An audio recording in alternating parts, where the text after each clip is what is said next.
Bear Down Bears fans, another edition of the Chicago Bears podcast coming your way. Pat the designer, Courtney Cronin, back at it again, continuing to break down an interesting loss as we get ready to look ahead. But you got to look back first and see what the heck is going on, especially with the play calling here in Chicago. Courtney put out a very interesting article, and I think it brings to the forefront some really good questions that we got to discuss on today's episode. Also, you can't help but peek at what the other rookies are doing. And when you see the performance from Jayden Daniels last night, Courtney, you got to feel a little bit of like, all right, Caleb didn't do that bad, but like that was a good performance there. For sure. I mean, 3 games in, we're not making any declarations. At least I'm not. Like, we were talking about the Sun Around the Horn today, and the question was, is he a superstar already? I'm like, guys, it's 3 games in. Was that an impressive performance that we saw last night? Absolutely. Yeah. And to do it and make the Bengals defense look, I mean, everybody respects Lou Anarumo, like as a defensive coordinator. Now, I think that you probably have some questions about just like how badly they got beat up, but Jayden Daniels did that to an experienced defense. Not great, not a great look whatsoever for Cincinnati, but for Washington, you're feeling really confident that this is the reason why we didn't make calls or like accept calls for the number 2 overall pick. This is the reason we are confident in taking the reigning Heisman Trophy winner. All in all, there's a lot to like about both quarterbacks right now. It's just that one team is 2-1 and one is 1-2, and one looks considerably like it's in a worse spot right now offensively than the other. Yeah, and I think that's a great place to start with this, right? Because there's a lot of Bears fans out here who I have seen, and I saw it as the game was going on, just, why is Jayden Daniels looking so much better than Caleb Williams? And I almost want to stop you in your tracks there, because I don't know if I can co-sign he looks so much better. I do think that he's getting an offense that is tailored to his skill set, that he's calling, that he's played a phenomenal game, like you said, versus a Bengals defense that you can't sit there and just turn your nose up at. Sure. But I don't know if I'd say that they're, top 3 in the NFL, top 5 in the NFL, but still a rookie dealing with that situation. But when I left that game, I could see clear-cut differences in where I feel Caleb Williams is as a quarterback and where I feel Jayden Daniels is as a quarterback. And what I commend the Commanders on is they have made it as easy as possible for Jayden Daniels to walk in there. You look at some of those sets, the deep ball to Terry McLaurin that he gets out there. I mean, that's basically a college throw. There's no motion. There's nothing crazy there. Straight line speed. Terry beats your man. Jayden able to throw a deep ball, drop it over the top. You're right there, touchdown, right? Like, those are the things that I think they've made it easier for Jayden with. And then at the end of the day, they're not stifling his athleticism like we've seen here in Chicago. Yeah, I mean, the 15 runs from Jayden Daniels that have resulted in a first down, it speaks exactly to that. And that's the most that we've seen from any quarterback through 3 games. He is an active part of this run game. But they also have running backs elsewhere, like Brian Robinson last week against the Giants, 130-plus yards on the ground. That helps your young quarterback. And we saw a pretty balanced rushing attack with the quarterback involved last night and about 3 to 4 other running backs that Washington felt that they could lean on. Yeah. That doesn't happen here just yet, because this is for a number of different reasons. And we've heard some of the excuses that the Bears are leaning on as to why they do not think the run game is getting going. But what does it all start with? The offensive line. And Washington had a major question mark going into the season about what this unit was going to look like. Would they be able to protect Jayden Daniels? I mean, I know that all summer when I was on First Take and Get Up and all these shows, that's all we talked about. Like, the situation that Caleb was walking into, everybody seemingly like forgetting about the offensive line there. But for some reason, they wanted to talk about Washington's like it was just this atrocity. And they made a lot of different moves. They signed a new center. They used a 3rd-round draft pick. I believe it was on their right tackle. That's their left tackle, and Brandon Coleman. And they've made moves, moving personnel around, and they're scheming away from like the weaknesses of this unit. They're getting run support. They're getting their running backs helping in protection too. Bears don't have that right now with their offensive line and with the run game to be able to help Caleb Williams. So to me, that was one of the first things I noticed upon watching this game last night, of how effectively they were allowing Jayden Daniels to operate, because it wasn't all on him. He wasn't throwing 52 times because they had no run game. He was able to have a much more I guess like the word would be measured stat line is 21-23. Like, and that's not measured, Courtney. That's slinging that pill. Yeah, I mean, God, the way that he threw that ball to Terry McLaurin for the not go ahead or the game clinching touchdown, more or less, but the fourth down throws, the third down plays where they're saying, "Hey, Jayden, responsibilities on you here in these situations. We trust you. We have the confidence in you. Go make a play." But they also have better support around him, not in terms necessarily of the skill player. Nobody's doubting what the Bears have at receiver, but when the offensive line is helping him out as much as they are, that's the reason when he's under pressure, he's nearly perfect. And from a clean pocket, his throws so far we've seen look better from where Caleb Williams is right now. No, 100%. The one thing that I will say though that you notice in that game that is very different, that in my mind, Caleb has operated well at and has kind of picked up on. Now his offensive line is not giving him any grace when he's out there, though. But you really didn't see Jayden making a lot of checks. You didn't see Jayden changing a lot of plays. You didn't see Jayden walking up to the line and calling out who's the Mike, who's the Will, right? You didn't see him doing a ton of the pre-snap stuff. Again, they're making it as easy as possible for him. But when I see Caleb Williams already doing that in week 3, a week where he did have his best offensive output, while yes, there were still some struggles, I feel confident about that because it tells me that he's already at a point where I can understand what I'm seeing defensively. Maybe I'm a little too aggressive in some moments than I shouldn't be, and that's what leads to some of these interceptions. But I can see what the defense is trying to set up for me, and I just think that he's there. He's to a point now where it feels like he just has to kind of get the happy feet out of there. He has to figure out, okay, how the heck do I survive behind this offensive line, which is going to be his toughest thing all season. But he's not confused at what he's seeing on the other side. It doesn't seem like the Bears are dumbing it down for him. No, and they said from the very beginning they weren't going to hold anything back from him. Now, is that the right approach? We talked about this with Matt Eberflus yesterday, and right before that fourth down play at the goal line, it did sound, he didn't say like definitively, but it did sound like Caleb Williams had the option to call a timeout there. Now, we know that should have come from the sideline when they're seeing the look there and when they have people in the booth talking to people on the headset down on the field. They should have done that. Now, that's on coaching? I wouldn't put that more on the quarterback, but there are certain things where I appreciate them understanding Caleb's football intelligence and not trying to take away from him or not trying to limit him in moments, but you got to help your quarterback out. On the flip side of that, with what we saw from Jayden Daniels, that before that fourth down throw, the 9-yarder that he had to Zach Ertz that then like kept that drive going so they were able to score that 27-yard touchdown, it looked like he was telling Dan Quinn, no, we want to go for it. We want to go for it. I want to go for it. And the confidence that they have in their rookie quarterback is evident from the very beginning. Now, not every rookie quarterback is going to have that. I would imagine if the Bears were operating the same way, they would feel the same way as Washington does about Caleb Williams that they do about Jayden Daniels. It's just that the offense has been so stagnant in being able to string together what is a very explosive passing attack in Washington. They're second in EPA per play through the first 3 weeks of the season. Bears are 28th. Like there's a big difference that I think. Can it boil down to play calling and play calling alone? No, of course not. We know that there's so much more that goes into that, personnel being a big part of that, but you just don't have the same sort of questions around this offense. And I know Cam Taylor-Britt wants to call it a college offense. So be it. It worked. It worked against your defense. And it made Washington look really good. The receivers were getting 4.1 yards of separation per target. That's insane. If the Bears could do that, can Caleb Williams make those throws? I'm sure he can, but can he have some more clean pockets to make them from? And like you said, like calm down his feet a little bit. That probably goes hand in hand to having a more productive offense than what the Bears have currently. Yeah, and I mean, listen, to me, it comes down to there's one problem that the Bears have, and if you left that game and feel like it's Caleb Williams, you don't have eyeballs. Like, I'm sorry, like Did Caleb Williams feel like that? You said what? Did some people actually feel like that? Oh, who are those people? Courtney, are those the Justin Fields people? I don't even know. If those people that people were saying, oh, they shouldn't have traded Justin after 3 weeks. Delusional. I'm not going to lie to you, Courtney. I think it's extended. I mean, you get back-to-back weeks of multiple interceptions. There are some people that just feel that it should come down to the quarterback no matter what. Those people in general have been the Caleb Williams people that were like, get Justin Fields out of here.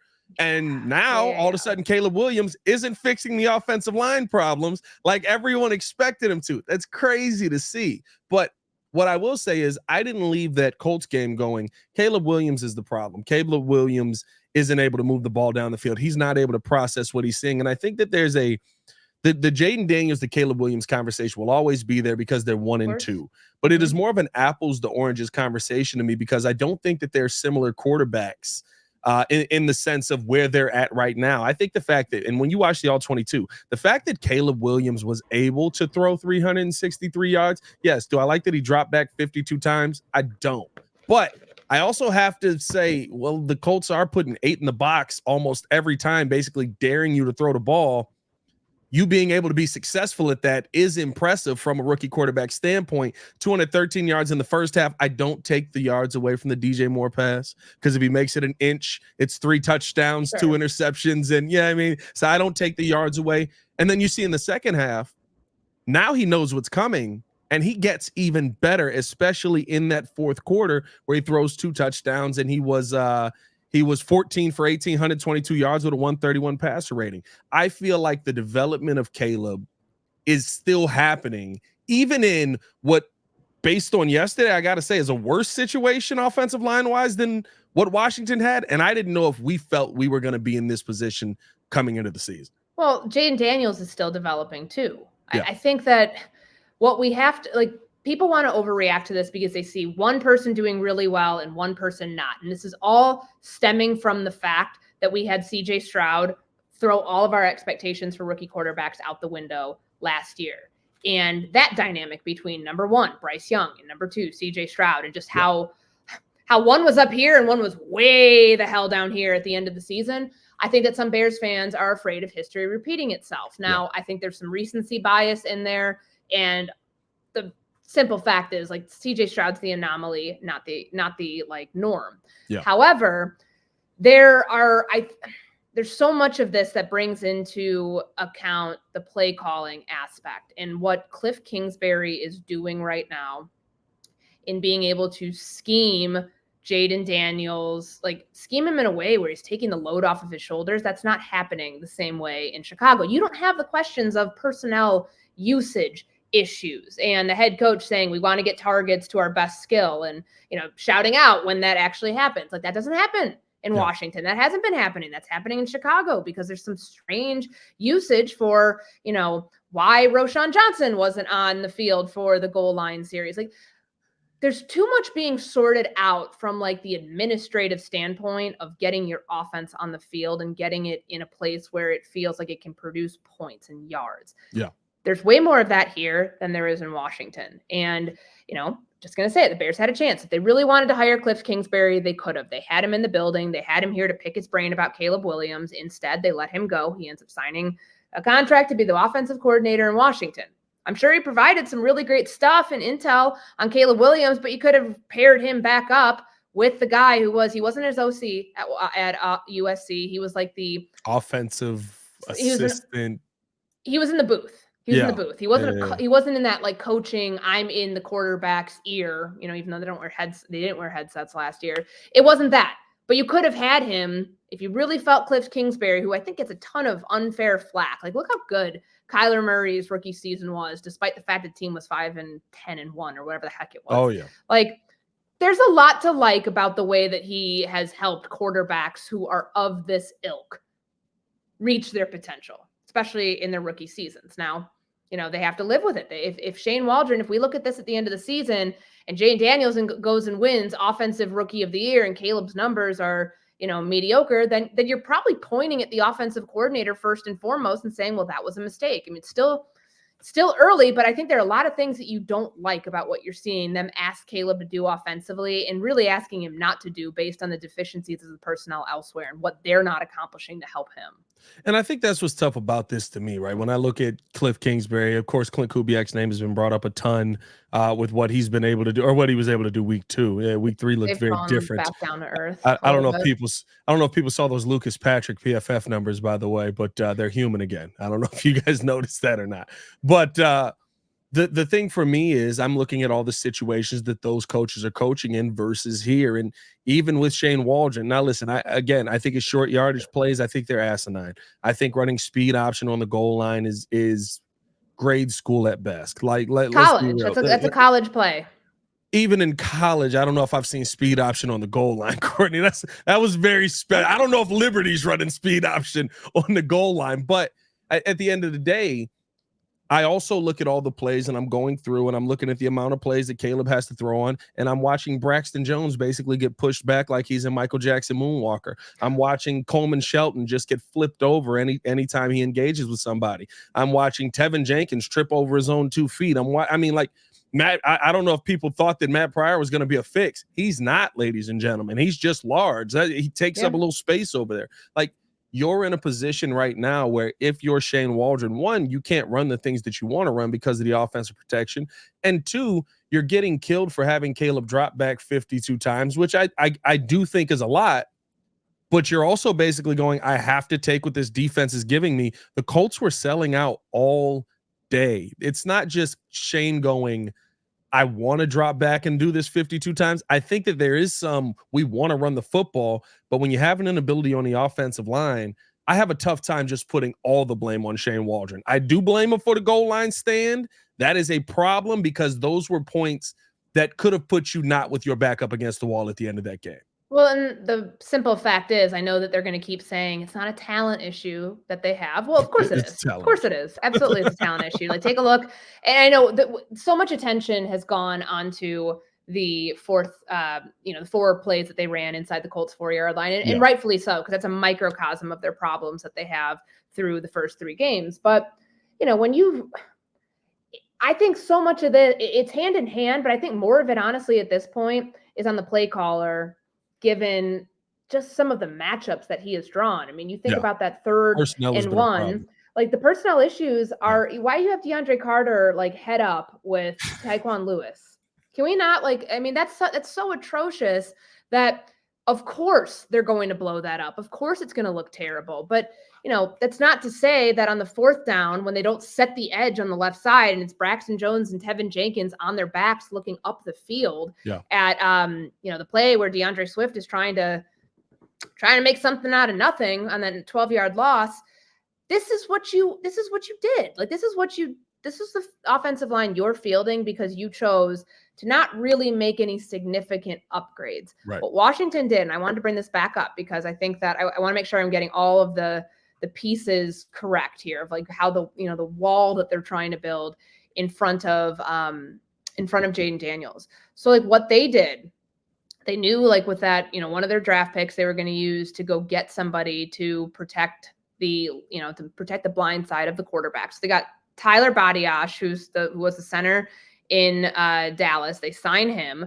They sign Nick Allegretti, who was with the Chiefs last year. He's now playing on the left side. He's a guard. They cut Charles Leno, who had been a longtime staple in Washington. They end up saying, okay, this is not working. We're going to move on. I mean, Bears fans obviously know the same thing there.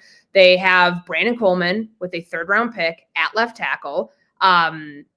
They've invested here in a way that I think the Bears are going to have to eventually if they want to be able to protect Caleb Williams. Now, that's kind of a hard pill to swallow when I say that on September 24th and you realize that there's months left of this season.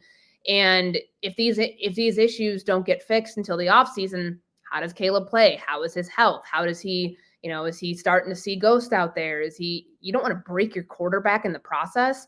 But I think so much of this has been a miscalculation on certain positions, namely that offensive line, and maybe even, I do think that with the running game, it will get worked out eventually. There's personnel usage questions that I have over that, like most people do. But if this is as good as it's going to get with your offensive line, then it's going to be a rough season. Like there's no way around that unless you can start seeing, people moving around, which I think is going to have to happen when they get guys coming off IR, whether it's Larry Borum, whether it's Ryan Bates. Like they've got to figure out a better combination than this because this is not sustainable. This is where I really want to see, and this week is going to be very telling with the Rams coming up. Okay, Ryan Poles, okay, Matt Eberflus, are you the defensive coordinator of this team or are you the head coach? But there's no way that you watched the impact that Roshan Johnson had while he was out there Yeah. and the impact that DeAndre Swift had while he was out there and said, yeah, both of these guys are giving equal impact. Roshan, to his credit, and I get it, it's versus a much worse run defense, but like he was still getting hits in the backfield and he was able to push the pocket. He was able to be an extra blocker out there. He was more useful out there as a runner in the run game than what you saw from anybody else on limited attempts. And almost 4 yards per carry is impressive behind this offensive line with how these guys are getting hit so quickly. I also think that, you know, if you're not taking more of a hands-on approach in the personnel, and we heard Flus talk, you mentioned it in your article about how he's, you know, how he met with Shane Waldron at 6:30 in the morning to go over the plays. I mean, like, are we heading towards a Flus? And this is the big question I have going into next week, that is taking more of the hands-on approach with everything on this team and not just the defense, because we saw with Luke Getsy, he was very hands-off and the offense just didn't work. Yeah, and I think like there have been some hints, some messages like thrown out through the media, the way that Flus is using it, like to express how he feels about a certain situation or maybe a certain player. We've seen it throughout training camp. We saw it even like, you know, when he's complimenting Roshan Johnson. Like, to me, that's a shot at Shane Waldron as to why was Roshan Johnson not on the field at all on that goal line series? Why had he just converted a 4th and 1 for you at the 5, yet you're not using him down there after you used him on third downs, 2 previous third downs, both of which, you know, he ran the ball, one of which he converted for a first down. Like, it just doesn't make sense. So I think some of that is Flus positioning how he feels, how he wants the offense and what he wants it to look like.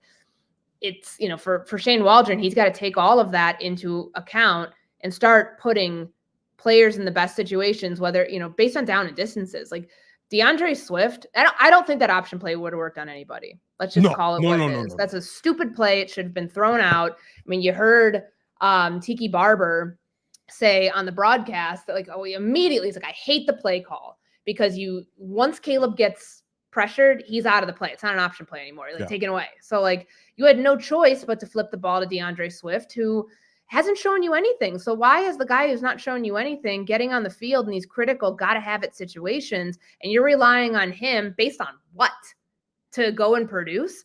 Like instead of riding the hot hand, who at that point, I think he had like 6 carries for 18 yards in the first half. He's doing better than anybody else that was out there. So why is that not being taken into consideration in these critical situations where you could have had a tie ball game going into halftime?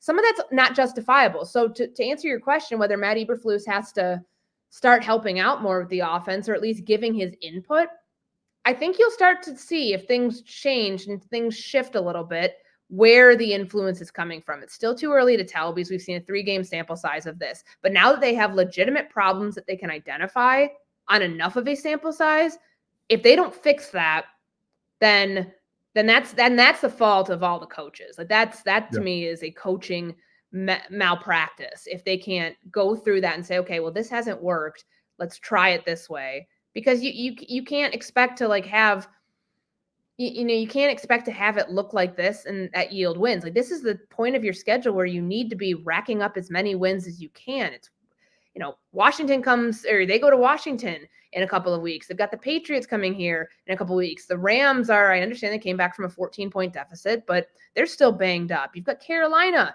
who has a new quarterback, but still they're Carolina. Like there's just all of these opportunities, and a crappy Jacksonville team at that you play in London, a Jacksonville team that had like 3 points for the entire first half, more or less. It's so bad. You have to win these games. You're giving away the gift that was given to you weeks 1 through 10 with a manageable schedule if you don't come away from this slate with at least 5 wins. Was last night the night where the rest of the world realized what I've been realizing for 2 years, that Trevor Lawrence is not that good of a quarterback? I'm just so tired of the fact that he gets such a long leash. And I get it. Most quarterbacks who are drafted number 1 overall do. Caleb Williams, long contract. It's that. They pick up the 5th-year option, and then they give him $275 million, and Doug Peterson has the audacity to say, yeah, I don't know, where, all changes are on the table, more or less. Are you kidding me? That's cap. You're going to bench your $275 million quarterback for Mac Jones. Mm-hmm. Call me when that happens. I'll see. Listen, I have a better likelihood of becoming president this cycle than that happening. But it's so embarrassing how we do this though. And I hope, you hope as a Bears fan that Caleb doesn't fall into that same sort of trap. We label these guys generational talent based on what we saw in college. And they get to the NFL, you can give him a pass for his first year because that Urban Meyer team that was 3-14 was god awful. Yep. But he's had a 53, 54 game sample size. We know who you are after three years and 3 games into the season. We know who you are. But we keep trying to hold out hope that this guy is not Daniel Jones when his numbers are telling us he's Daniel Jones. Oh, his numbers are absolutely telling you he's Daniel Jones. And listen, it was, I don't know. Maybe it's because we're here in Chicago. We're so quick to flip the switch here in Chicago. We expect you to do something continuously if you're really good at it. But I mean, let's be real. He had a Ryan Fitzpatrick run at the end of 2022, 21, 22, and made the playoffs. And they won that game because of the other team's deficiencies. Yeah, came back in a playoff game that he threw 4 interceptions in to put them down 28-3. I don't know. I'm just glad the rest of the world has made it to where I've been for 2 seasons. It is what it is. But here's the one thing I will say about getting back to the Bears here and about Matt Eberflus. The question on him is nobody's questioning, is he a good DC? You could see it. The defense is humming. These guys are a phenomenal defense. Dare I say he has put together a Super Bowl caliber defense if he can keep everything on track and get a little bit of offense out of these guys. But this coming week and the following weeks, right, I really wonder how much say-so he has, because we know how the politics of football can play into things. We know the fact that Ryan Poles doesn't want the fact that he spent $8 million on a guy not being utilized, even though he is literally the worst, running back, in the NFL. And that is not even an exaggeration. He's 3 games in. He's making $11,000 per yard he's rushed. That is not a good sentiment for you to keep going, yeah, this guy's the answer. We're going to start him. You should be heading into week 4 with Roschon as your best option because Roschon looked like your best option, and you are searching everywhere for answers. As far as the offensive line, I don't think you can fix that this season, but there are small things that you can fix that can make that easier for Caleb Williams. And I think anything that makes Caleb Williams' life easier, Matt Eberflus should be in favor of, and these decisions should be quick decisions. Yeah, they should. And the hard thing is with DeAndre Swift, it's all right, well, have you exhausted all options with him? Have you used him enough as a pass catching back that maybe that could be his best option, to keep him on the field and justify what you're paying? And, if the answer to that is no, then you keep trying to figure out ways to get him involved, and maybe trying to up the screen usage for him, getting him out on more pass plays, and then using Roschon Johnson on third downs. They threw a lot on third down in the first half, which was just a little curious because it felt like this was a manageable game where you should have been, giving the Colts a look. Test the run defense. I think just the straight up numbers usage. This is a team that gave up 500 yards, nearly 500 yards in their first 2 games on the ground. And Caleb's passing numbers versus the running attempts were just so out of whack. Yes, I know they were down by 2 scores at the end of the game. Most of the second half, they had to pass the ball to stay involved or stay, in striking distance. I get that. But to me, that's just a game plan issue from the very jump. And if it's a personnel issue, then you got to not necessarily cut your losses, but you have to kind of swallow your pride and say, Roschon's giving us the best chance. If it's Khalil Herbert, he's giving us the best chance. And I don't think that was the case this past week. But DeAndre Swift averaged 1.5 yards per carry. They didn't pay him $8 million a year to do that. This is even he was apologizing to the defense, Pat, after the game. He's saying, I just want to apologize on behalf of, himself and everything else of how crappy this has gone for them. There's no excuse. And if if they saw something to where, I mean, I know he had a Pro Bowl season sandwiched in between his best, last year and then his best season in Detroit a couple years ago. If they just if they miscalculated it and said, okay, well, maybe there's, they can look at it and say, okay, he's not the running back he once was. It's hard to admit that, but like if you keep forcing it through and it's not working, that's going to cost your team games that they need to win if you're not deploying the right personnel in the run game to be able to take the heat off the quarterback. I don't think anybody's going to tell you that 52 passing attempts from Caleb Williams is sustainable. Now, does that mean that this can't be a pass first offense? No, it doesn't mean that, but you have to get into a rhythm first before you can get there, because it becomes the most predictable game when you can expect that he's going to be dropping back all the time to throw the ball. I think that Caleb can handle a heavy load better than some other quarterbacks can, but he doesn't have any run support right now to lean on, so he doesn't have to be doing that on what feels like every other play. No, 100%. We got to figure it out. Got to get this run game figured out. I think play calling wise, in the short yardage moments, Flus flip the switch over there to the offensive side, and in that fourth down again, moments to be a head coach, right? In that red zone situation. Hey, call why timeout. Somebody had to call a timeout. I think that is so much of an indictment on, and you even heard Flus double down yesterday when they're talking about the 2-point conversion attempt that they had to call a timeout for. He said, no, like we have to be better there. That's on coaches. Well, what's going on in the booth that's not being relayed down to the field or vice versa? Like also how do you, okay, here's how it works. Like they will usually tell a quarterback the situation right before he goes on the field. Yeah. And just to make, because you get so locked in as coaches. I know that everybody playing armchair quarterback, everybody watching the game said, they're down by 5. Like, of course you have to go for 2. How would they not know that? But like sometimes when you're so in the thick of it, you only have like, a certain amount of time to get in and out of the huddle and get in and out of, out of a touchdown, your unit back onto the field, your 2-point unit. Like, I get it. Like it's not having enough communication is never an excuse, but sometimes it happens.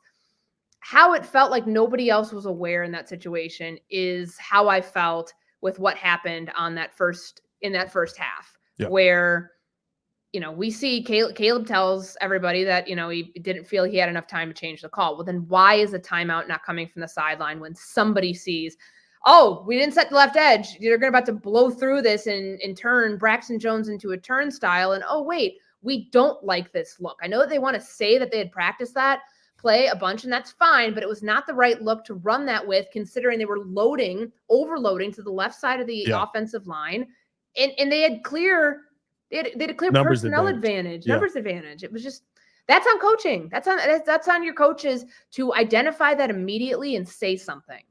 Yeah, 100%. So many things in this game were, I mean, like the timeout calls in general. Flus gets lucky at the end, but let's be real. The decision to not go onside kick. I was wondering about that. Like, I know that you have to declare it. I get it. Like, I know it kind of sucks now to nobody wants to onside kick because there's no surprise. The element's gone. Yeah. But it was so weird to me where it's like after they score, wait, you're not going to try for this? I don't know if we ever really got a clear answer on it either. Which is fine if you got a kicker who can boot it out of the end zone, right? Because then 2:01, you get the extra timeout. You call your timeout. You got to stop there on third down. You're in a great position. They got to punt it. You're getting the ball back. Yes, the clock especially with the way their defense had been playing too. So I can almost understand it from that point. The problem is I watched Cairo Santos miss a 53-yard field goal. He ain't got the leg. We already knew he didn't have the leg. Yeah. No, I mean, his career long, what was it, a 56-yard field goal? His career long was it 56? I thought it was 53 that he missed. I've got it. Let me see. I think it was Santos. It was a 56-yard field goal. That was the one he missed in the first quarter, and his career long was 54. Right. You know this guy doesn't have the leg to just boot it through the uprights. He's not that guy. You're taking a chance there. It just so happened that they brain farted, and the guy was like, yeah, fair catch. We're out of here. It's like, wait a minute. You're going to give them the timeout. You basically could have lost the game if he just runs it out to 159 and they hit the 2-minute warning straight out of the timeout. Like, there's a lot of coaching questions out there that have to be addressed, especially heading into this next week. But to me, there's so many that are just, all right, Matt Eberflus, show me you're a head coach now. Yeah, and I've gotten this question, like, should Eberflus be feeling his seats hot? No, not right No. now. They're 3 games in. They are 1-2. There are a lot of teams right now that are 1-2. A lot of teams 0-3 that didn't think they'd be 0-3. But let's be real about this. Like, if this continues on and we're at the halfway point of the season and it's looking like this is a team that's gonna, finish either like under the win total from last year or like that things just don't feel like they're clicking for Caleb Williams, then I think it's a fair question at that point about, do you have the right head coach in for a rookie quarterback? He still has a lot of time to prove it. Shane Waldron still has a lot of time to prove that he's the right OC in that situation. Right now, it's not looking good 3 weeks in, but that's a sample size that we're looking at that might change over the first 10 games of the season. But Eberflus has an opportunity these next couple games to take control of the issues that he has pointed out are hurting this team right now, whether it's miscommunication from the coaching staff, which, to be fair, we didn't see that happen in game 1. Saw it happen on the stupidity of challenges, which are on him at the end of the day for throwing the flag. But we know that he can say whatever he wants about his process. It wasn't a good one. It isn't a good one for those things. Do you give him some grace? Do you give him some grace on the second one because Kyler Gordon said that the ref told him basically if we called it an interception, you would have gotten an interception. I guess you do like a little bit, but I still even think that was such an emotional decision because his cornerback's throwing a tantrum on the sideline, being like, no, I really caught it. Whereas the first one was completely inexcusable when it happened. The first one was nuts. But I don't even want to talk about the challenges. I want to talk about like what that led to. Then like you're still having issues with communication between the coaches week 3. That's a big problem. And this is a chance to kind of right the ship. You're going home. You're in an environment that is more controlled than being on the road. So hopefully those issues aren't a thing. But you have an opportunity against a team that's super injured too. Like they've got to start manipulating these teams' weaknesses. Yeah. And the weakness right now is that Matthew Stafford, for as good as he is, the 14-point comeback, I get that. This secondary doesn't have to account for Cooper Kupp, does not have to account for Puka Nacua. That should be advantage Bears 10 out of 10 times. You got to get these wins that are just stacked up for the taking right now. And if they don't, then it's going to feel like a lost season. Yeah. I mean, listen, there's a lot of, I think I said it last week, Tuesday on the pod. Like I really believed that the Bears could be 4-1 by the time they were going to play Jacksonville. I thought we were going to lose. Listen, we could still be 4-2. I thought we were going to lose Jacksonville. I didn't expect Jacksonville to look that bad. Like they don't look like a football team out there. Yeah, they've got a lot of problems. I would say they probably have more problems than the Bears do, which is a good situation for Chicago to be in, knowing that they still don't know what they have in Caleb Williams. They probably won't know by the time they go to Jacksonville, but they can at least know, hey, this is the way that we should be scheming things for a rookie quarterback to not put him in a crappy situation. Yeah, you got to have that down. And I think you talk about communication issues, just to finish out here, like the communication issues with Caleb and his receivers. We're now 3 weeks into this thing and we've got miscommunications left and right. At a certain point, you do have to wonder, okay, is it the coaches? We had Lance on Monday. He said, when you get that many miscommunications, you get the DJ Moore miss, right? A couple more in that same game. There's probably been 5 throughout the entire first 3 weeks of the season. He said, when you get that many as a coach, you got to take a step back and say, I'm teaching something wrong. And again, does it go back to coaching? Maybe, but just communication issues again being the theme of the first 3 weeks of this season. It's a big problem. And it sometimes feels like a scapegoat, but whether it was cadence issues, pre-snap stuff, false starts, all of these things that showed up in the preseason and what didn't show up in the preseason. You didn't really get a feel for your running game truly in preseason games. That stuff carries over, unfortunately. In DeAndre Swift played 2 snaps in the preseason. Yeah. Do you think there's a reason why he might not be feeling like completely comfortable in this offense yet, or like a productive member of it? I think there is. Yeah, that definitely could be. I brought that up a couple times. That could be something major. I think a lot of it when you watch the plays is just, your center basically being thrown in the hole that you're supposed to be running through. But again, he's supposed to be an outside zone guy. We talk about personnel. He's supposed to be this outside zone guy, and we're running him power. I don't like it. Yeah, we're taking Roschon Johnson. We're running him outside zone for 2 plays of the game. I'm like, what are we doing here? Is it opposite day? Like, we know what these guys do well. I just wish they'd stop running out of the shotgun as much as they are. It's everybody around the league. It's so I don't understand the trend there.